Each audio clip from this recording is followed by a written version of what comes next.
মায়া আর একটু কমিয়ে দে মা, তেলের বোতল একদম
ব্যাগটা নিয়ে ধীরে ধীরে চলে যায়, আর ভাবির মনে অজানা ভয়ের ছায়া নেমে আসে।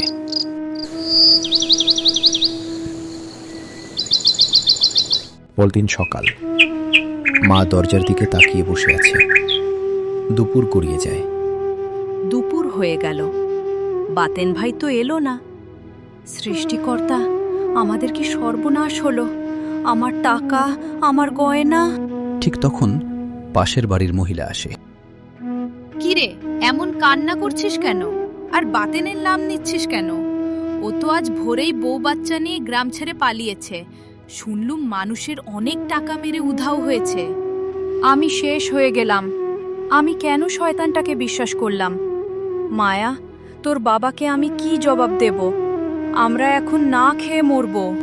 মা, কান্না থামাও। তুই আমাকে মা বলিস না। আমি তোকে পথে বসালাম, আমি বিষ খাবো। বিষ খেলে টাকা ফেরত আসবে না মা। তুমি আমাকে একটা কথা দাও। কি কথা? মায়ার চোখে প্রতিশোধের আগুন। কোণে পুরনো পাখির খাঁচা পড়ে আছে। আজ থেকে তুমি আর কাঁদবে না। বাতেন চাচা আমাদের লোভ দেখিয়ে বোকা বানিয়েছে, কিন্তু সে জানে না দুনিয়ায় তার চেয়েও বড় লোভী মানুষ আছে।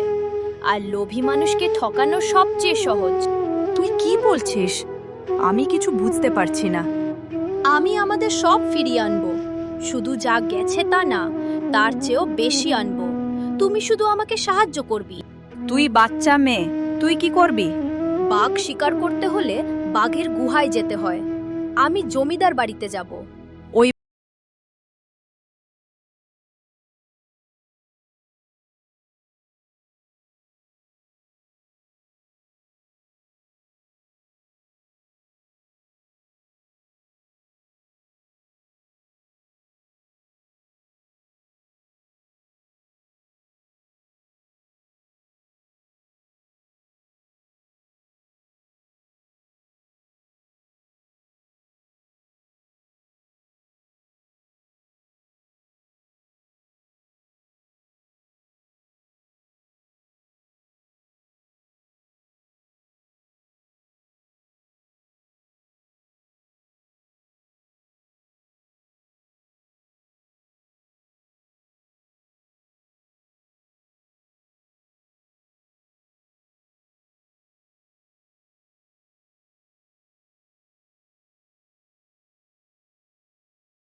বলছে আপনার সাথে দেখা না করলে বিষ খাবে। সালমা আগ্রহী হয়। খাঁচা? ভিতরে মিয়ায় দেখি কি তামাশা। মায়া ভিতরে আসে। খালাম্মা, আপনি গ্রামের রানী, আপনার দয়ার কথা সবাই বলে। আমি এসেছি আপনাকে বাঁচাতে আর নিজেকেও বাঁচাতে। আমাকে বাঁচাতে? তোর সাহস তো কম না। কি চাই তুই? আমি ভিক্ষা চাইতে আসিনি, আমি এসেছি আমার বাবার রেখে যাওয়া এক অদ্ভুত সম্পদ আপনার হাতে তুলে দিতে। গ্রামের মূর্খরা এর দাম বুঝবে না, একমাত্র আপনি বুঝবেন। কি সম্পদ? ওই নোংরা কাপড়ের নিচে কি আছে?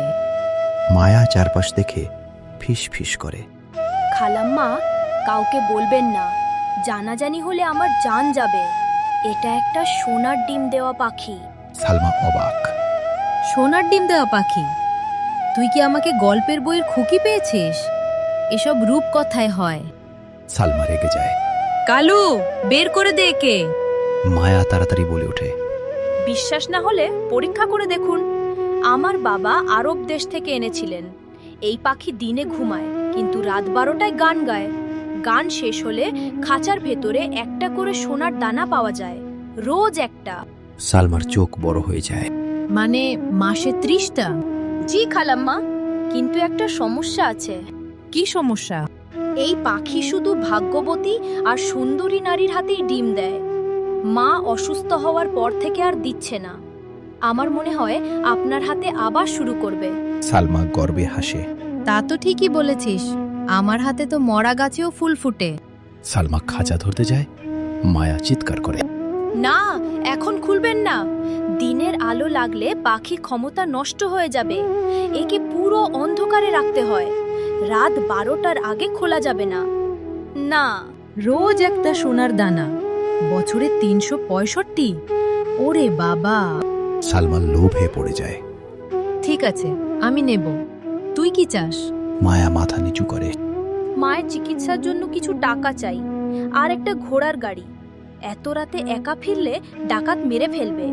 সামান্য গাড়ি আর কিছু টাকা? ঠিক আছে। কালু, পেছনের ছোট গাড়িটা আর 5,000 টাকা দে। সালমা হুমকি দেয়। কিন্তু কাল সকালে যদি সোনার দানা না পাই, তোকে জীবন্ত কবর দেব। খালাম্মা, সাবধানে রাখবেন, রাত 12টার আগে খুলবেন না। মায়া চলে যায়। পার্ট নম্বর 2 দেখতে চাইলে এখনই এই চ্যানেলটি সাবস্ক্রাইব করুন আর ভিডিওটিতে একটা লাইক দিয়ে আমাদের সাপোর্ট করুন।